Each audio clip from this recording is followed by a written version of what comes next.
Hi, everyone, and welcome, Eagles insider Dave Spadaro, along with head coach Doug Pederson, our weekly one-on-one presented by Wawa. And Doug, disappointing game on Sunday. I mean, obviously, I know you're feeling that coming back from the bye week. What are you taking away from that loss to New England? Yeah, it is disappointing. To have a couple weeks to prepare, and it's really, I say disappointing because disappointing in the loss, but I'm also disappointed, on the offensive side of the ball because we didn't execute as well as we have shown in the previous couple of weeks. I thought defensively, though, overall, played really announced. Probably played their best game of the year, quite honestly, outside of the one trick play that scored the touchdown. Kind of basically keeping Tom Brady out of the end zone for the game. So, but we just didn't put it all together, and I think that's the disappointing thing. We had a couple of weeks there to prepare, and but you know what? We got another opportunity this week against Seattle. We'll come to work and get ready for them. I know we want to focus on Seattle. That is the next game. It's a big game on Sunday at Lincoln Financial Field. But so basics. New England comes in. They give up a 95-yard touchdown drive. Did something change after that? Did they stack the box and take away the run? They made a couple of adjustments, to some of the run stuff. And quite frankly, kind of shut that aspect of it down. So we kind of put the ball, into throwing mode for us, and put it into our quarterback's hands and into our receivers' hands, and that's kind of where we still had some success running the ball as the game went on, but we felt at that point too we could do some good, passing the football, and that's where some of the detail things really didn't show up, and that's where we have to kind of go back and look at it. We got to make those corrections, obviously, this week. And, with another good defense coming in here on Sunday, we've got to be prepared for that. We're going to see the same style of defense. Yeah, wouldn't defenses follow suit and try to take away the run game first? I think so. And I think having, if Jordan Howard is whether he's in the lineup or not, I think he's, the key, to the kingdom there in the run game. So yeah, why not load the box up and put 7 guys and really commit more resources to stopping the run, and it's what the Patriots did. And then we just missed in the passing game, which we had guys there and we had opportunity. We just didn't capitalize on it. So layman's question, but schematically, do you change? How much can you change things if you're anticipating 7 or 8 in the box? How do you get it going? Well, outside? You don't change your game plan, but you can kind of make subtle adjustments throughout the game and do different things. But yet for us, we stuck with our game plan. We even at halftime, we said, hey, we can still get back to this, and this in the run game, and then come up with a number of passes that we had in the game plan. We had some explosive plays. But again, I think about, Dallas had a big drop on a deep cross, and Jordan Matthews, even though it was his first game back, had an opportunity on a 3rd down, and we had a sack fumble in there, and Carson, there getting hit, and so it's just some of that stuff that kind of reared its ugly head just a little bit. That was probably earlier in the season. Kind of came back and kind of haunted us in this game just a little bit. Not having Miles Sanders involved in the pass game seemed to also impact the way you were able to move the football. Did New England, we talked about what they were going to take away. Did they try to take away Miles in the pass game? They did. They put a safety on him, they put a nickel on him, put that 5th or 6th DB on him, a linebacker. So they knew where he was at, and we expected that, and for a young player, it can be somewhat overwhelming to know that, they're trying to take you away, but this is the NFL, and coaches get paid a lot of money to scheme up things, and that's what they did on that side of the ball, and it was a good scheme, obviously. But that's where the teams that have had success against them, that's where your other guys, say your second tight end or your 3rd or 4th receiver, those are the guys that need to step up and make plays. We just didn't get enough of that in this football game. Well, let's be fair here. Not many people have had success against them. They are the number 1 ranked defense in the NFL. Carson Wentz, under a lot of scrutiny here. What are you seeing from him? Yeah, just going back and watching the tape and watching him, he would probably agree with me and say that wasn't his best performance. There were opportunities again in the passing game, and he's got to do a better job, obviously, of getting the ball out of his hand. We don't want him to take those hits that he took. He did take some hits, though, standing in the pocket, delivered the football, made some really good, tough throws, which he's very capable of doing.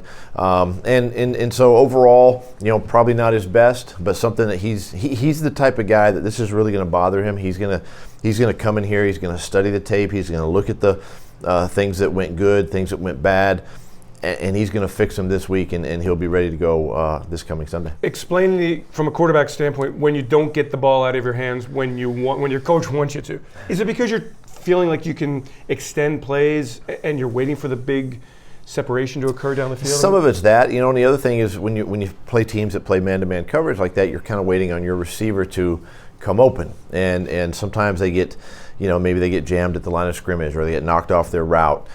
Something like that. It allows you to hang on to the ball a little bit longer than you want to. But that's where you have to kind of get through your progression, obviously, and find an alternative, an outlet, so to speak. And you get to a game too, and having played that position, you get to a spot where you feel like we got to make a play. Somebody has to step up and make a play, right? And so as a quarterback, you feel that, and you want to make the play. And that's what we love about Carson, because he makes so many great plays for us that sometimes it can get us in trouble. Can that beat a quarterback down, trying to make big plays all the time? Yeah, because you don't. I tell the team all the time, don't go looking for the plays, right? When the plays come, you make them. So if the receiver's there, you make the throw, you make the catch, whatever it is, and you don't have to go searching for these plays. And so, with that, you just kind of let the offense work for you, and distribute the ball. I mean, the success we've had as an offense is when the ball gets spread around to, 6 or 7 different receivers, and it's not just one guy or two guys, So that's just something we gotta work on this week. We gotta get better at it and get our young guys coached up. Not a football psychologist, but just it sounds like there's an element of pressing a little bit, right? Like if you can just make 1 or 2 big plays here and get this thing going. And that's what you have to guard against, though. I mean, yeah, you want to make the big play, but you can't go searching for that big play. You gotta just let it naturally happen throughout the course of the game. And that's what I mean. I think when you hear that term, let the game come to you. And from a quarterback standpoint, that's what you got to do. I mean, you watch Tom Brady, and he'll throw it away, and then boom, there's the opportunity, there's the play, there's the big play, and so for us, and for Carson, that's what we're continuing to work with him on, and he's gotten so much better, and he's worked on that, and he's done a great job of that. And yet you get in a game like it was on Sunday, and you do feel like you've got to make that big play, so you feel like you've got to press just a little bit, and that's what can get you in trouble. It was encouraging to see J.J. Arcega-Whiteside with 2 catches. One was wiped out by a penalty, and we've been waiting for that, maybe that boost of confidence. So it's going to be fun to kind of watch him this week. Maybe that gets him going a little bit. Yeah, we hope so. I mean, he's talented. Obviously, he's been working extremely hard in practice. This was a big opportunity for him. Even though he was limited still. But hopefully these next couple of weeks, the more he gets a chance to play, we get a chance to kind of see what he's capable of doing, and what we saw on tape from college, and that can carry over to this game, so or to this level. Yeah, it's exciting to see where he can go. Seattle, last time we saw them, big Monday night game, big Monday night win in San Francisco. That defensive line dominated. As you've studied them here early in the week, what are you seeing? Same thing. Yeah. They get after you. Big athletic defensive line. Of course, they got Clowney. They picked him up now, and he can wreck your party. We know him from Houston last year and playing him here. But it's a good defense. So our work's cut out for us again on offense, and we got to be detailed. We got to be focused in, locked in, playing at home. So that's a great opportunity there. They got to travel, out here. Even though they're coming off a bye, it's still a West Coast, East Coast type of a thing. And then you look at him offensively. Russell's playing extremely well. He's having a really good season. He's distributing the ball. He's moving around.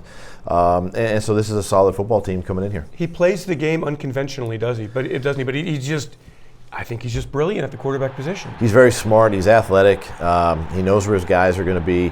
He's not afraid to tuck the ball and run and get those tough yards. And then he's very good at sort of ad-libbing in the game. And so he can pull it down. He can escape the pocket, and that's where he kind of beats you.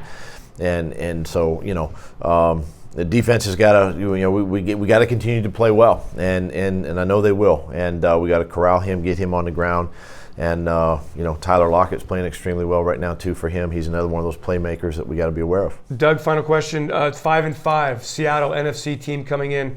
How would you describe the level of urgency for this week? Yeah, I mean we're running out of games, obviously, and so our sense of urgency has got to pick up. And it's not I wouldn't say it's a panic mode, but we just got to be all we got to be all on board here, and we still have a lot of good opportunities coming down our way with 6 games to go. This one's obviously the next one, most important, obviously this Sunday. But even you look past, and you hate to look past, but you start looking at what you got coming. Hopefully things can kind of turn and go our way, and we're right there at the end. Big one on Sunday. Get to 6-5 and then roar down the stretch. Doug Pederson, Dave Spadaro. Our weekly one-on-one presented by Wawa. We thank you for joining us.